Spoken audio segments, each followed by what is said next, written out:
1,500 कार्यकर्ता उनके मुझे मारने के लिए आए थे वहां पे। मेरे गाड़ी पे हमला हुआ था, कैनिंग जाते वक्त हुआ था कि तृणमूल कांग्रेस के खिलाफ, स्पेशली अभिषेक बनर्जी के खिलाफ बंगाल की जनता के मन में बहुत ज्यादा आक्रोश है। बंगाल की राजनीति को हमें हिंसा मुक्त करना है।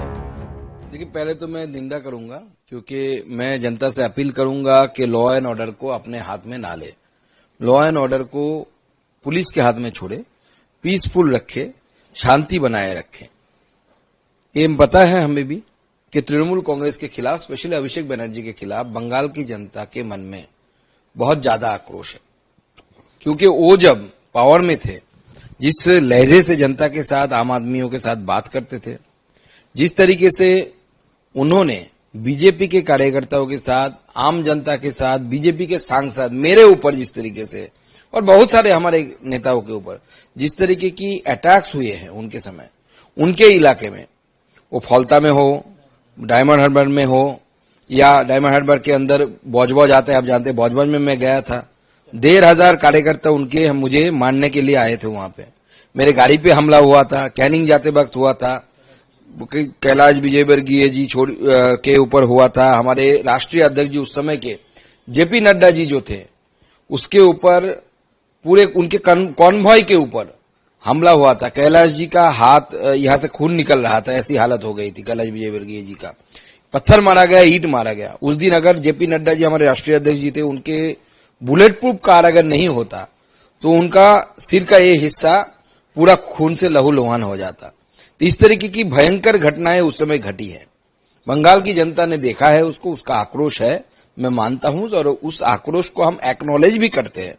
लेकिन फिर भी जनता से अपील है कि कुत्ते अगर हमें काटे, हम तो काटते नहीं ना, तो इसलिए शांति बनाए रखे। तृणमूल था, तृणमूल ने अपना समय जो करना था कर लिया। अभी बंगाल को हमें ठीक करना है, बंगाल को हमें सुधरना चाहिए।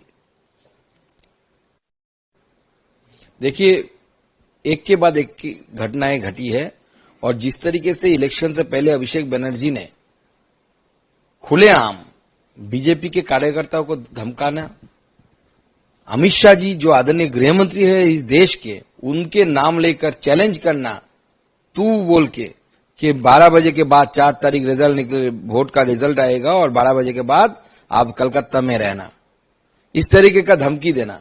हमारे जो मुख्यमंत्री जी है, वो जब एलओपी थे, लीडर ऑफ अपोजिशन थे, उनके गाड़ी के ऊपर बार बार हमला कराना, बहुत बार घटनाएं घटी है। और पूरी इसके पीछे अभिषेक बनर्जी का पूरा उनका नेटवर्क था, और वही कराते थे। आज पासा पलट गया है। फिर भी मैं जनता से अपील करूंगा कि बंगाल को हमें सुधारना है, और बंगाल की राजनीति को हमें हिंसा मुक्त करना है। देखिए, ये तो जो वोट मिला, जिस तरीके से एक के बाद एक घटनाएं पूरे पश्चिम बंगाल में घटी, वो जहां पे डेमोक्रेसी को स्पेशली कुचला गया, जैसे फलता जैसे इलाकों में, तो वहां पे 1 लाख से भी ज्यादा वोटों से तृणमूल को हारना पड़ा। वो 4th पोजीशन में आ गई तृणमूल कांग्रेस, क्योंकि जनता इतना आक्रोशित है तृणमूल कांग्रेस के ऊपर, इतने जनता के ऊपर अत्याचार हुए, इतने दबाया गया।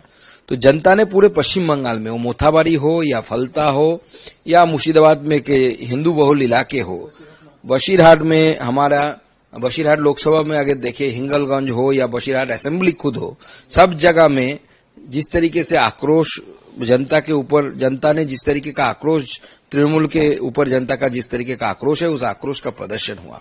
बशीरहाट में जब मैं गया था, आपको याद होगा कि किस तरीके से मेरे ऊपर हमला करने की कोशिश की गई, और मैं बेहोश भी हो गया था। और जिस तरीके की घटनाक्रम घटी थी, पूरे दुनिया की मीडिया ने, पूरे देश की मीडिया ने उसको देखा था, और डेमोक्रेसी में ऐसे हो सकता है, ये उस समय जनता ने सवाल पूछा था। आज पासा पलट गया है, इसलिए अभिषेक बनर्जी के खिलाफ इस तरीके के आक्रोश बाहर आ रहा है। फिर भी मैं उनसे आग्रह करूंगा, उन लोगों से, जनता से, कि आप लोग शांति बनाए रखें, लॉ एंड ऑर्डर पर भरोसा रखिए। देखिए, अगर 2021 और हमारे 26 की आप कंपैरिजन करें, 2021 में इतने सारे पोस्टपोल की घटनाएं घटी थी, और उसमें से कुछ हिस्सा ही एफआईआर हुआ था। फिर भी एफआईआर की संख्या 12,000 से भी ज्यादा थी। 12,000 एफआईआर सिर्फ हुआ, मतलब उन घटनाओं के लिए एफआईआर हुआ था जो लोग साहस करके पुलिस चौकी तक पहुंच पाए। 12,000 घटनाएं, तो ये it was the tip of the iceberg. और भी ज्यादा घटनाएं घटी है। अभी कितना घटनाएं घटे, कुछ 100-100 घटनाएं घटी है। तो हमने, हमारी प्रशासन ने आदरणीय मुख्यमंत्री जी के नेतृत्व में पूरी तरीके से इस पे काबू पाया, और हमारे पार्टी ने, प्रदेश अध्यक्ष जी ने भी स्पष्ट कर दिया, सारे नेतृत्व ने स्पष्ट कर दिया, हम वायलेंस को किसी भी तरीके से राजनीति का हिस्सा नहीं बनने देंगे, और उस नीति पर हम कायम हैं। वो कह रहे कि अगर मुझे जान से मारने की प्लानिंग की जा रही है, जान से मार सकते, बयानबाजी कर रहे हैं। देखिए, वो तो बयानबाजी आता है, उनको थोड़े नीचे उतर के काम करना था। पहली बार तो जनता से मिल रहे हैं, इससे पहले तो जनता से कभी मिले ही नहीं। ऊपर से पैराशूट से आए, आके कूद गए राजनीति में, एमपी बन गए, गाड़ी के ऊपर पर चढ़ गए, और वहां से भाषणबाजी, डायलॉगबाजी, डीजे सुनाएंगे, ये करेंगे, बीजेपी के कार्यकर्ताओं को वो करेंगे। अब जनता उनको डीजे सुना रही है।